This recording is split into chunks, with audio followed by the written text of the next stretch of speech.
بصرہ کا ایک شخص کہتے ہیں ہر سال ہم لوگ عاشور پہ مجلس کرایا کرتے تھے، اس سال پیسے نہیں تھے جس کی وجہ سے ہوا کہ ابھی تو ہم مجلس نہیں کرا پائیں گے۔ ابھی جب کہ مجلس نہیں کرا پائیں گے تو کیا کریں؟ سارے لوگوں کو تو پتہ ہے کہ مجلس ہوتی ہے، سب لوگ آ جائیں گے۔ جب سب لوگ آ جائیں گے عاشور پہ اور دیکھیں گے مجلس نہیں ہو رہی، پتہ چلے گا کہ ان کے پاس پیسہ نہیں تھا۔ جب پیسہ نہیں تھا اس کی وجہ سے ہماری بدنامی ہو جائے گی، وہ جو ہمارا احترام ہے، وہ جو عزت ہے، وہ ختم ہو جائے گی۔ ابھی کیا کریں؟ مجلس تو کرانی ہے، کس طریقے سے کرائی جائے؟ عاشور پہ مجلس ہے، پیسے نہیں رہے، بہت بڑا تاجر تھا، ختم ہو گئے پیسے، ضائع ہو گئے۔ اس نے کیا قصد کیا؟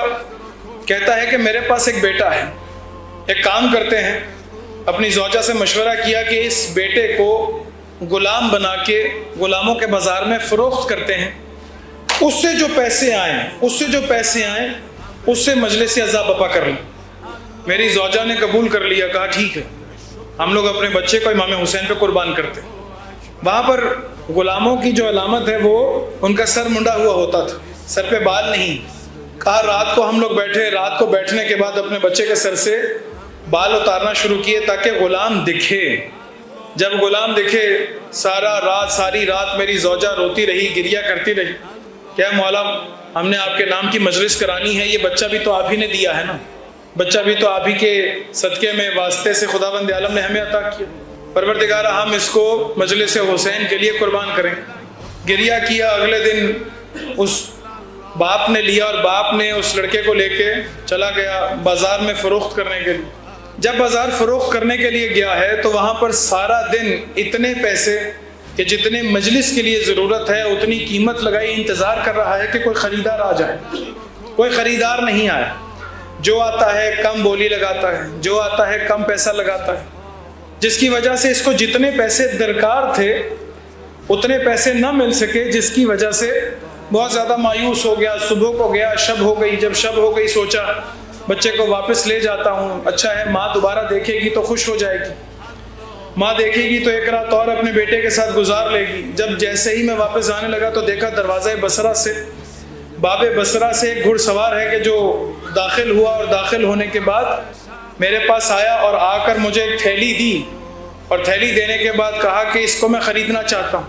انہوں نے خرید لیا اور خریدنے کے بعد ایک تھیلی اور دی۔ کہا جب مجلس مکمل ہو جائے تو تمہیں اس کی بھی ضرورت پڑے گی۔ کہا میں متوجہ نہیں ہو سکا، بچے کو میں نے بیچ دیا۔ اس گھڑ سوار نے کہا بیٹا آ جاؤ، تم سوار ہو جاؤ میرے ساتھ۔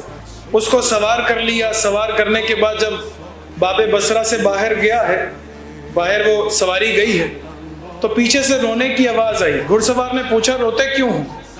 کہا یہ میرے مالک بہت اچھے تھے، میرے ساتھ بہت شفیق تھے، بہت شفقت سے پیش آتے تھے، مجھے نہیں پتا میں کہاں پر بک گیا ہوں اور ابھی آگے میرے ساتھ کیا ہونے والا ہے۔ تو آگے سے گھڑ سوار کہتا ہے کیوں کہتے ہو مالک؟ کہو بابا تھے تو جاؤ، جا کر میں تمہیں آزاد کرتا ہوں، جاؤ چلے جاؤ اپنی ماں کے پاس واپس چلے جاؤ۔ وہ آگے سے کہتا ہے میری ماں میرے پر اعتماد نہیں کرے گی، مجھے قبول نہیں کرے گی، جو ایک مرتبہ حسین کے نام پہ دے دیے واپس نہیں لے گی۔ کہا جاؤ، جا کر اپنی ماں سے کہو کہ مجھے حسین نے آزاد کیا ہے۔ وہ بچہ وہاں سے نکلا ہے، گھر گیا، گھر جا کے دستک دی۔ ماں نے دیکھا بچہ سامنے کھڑا ہے۔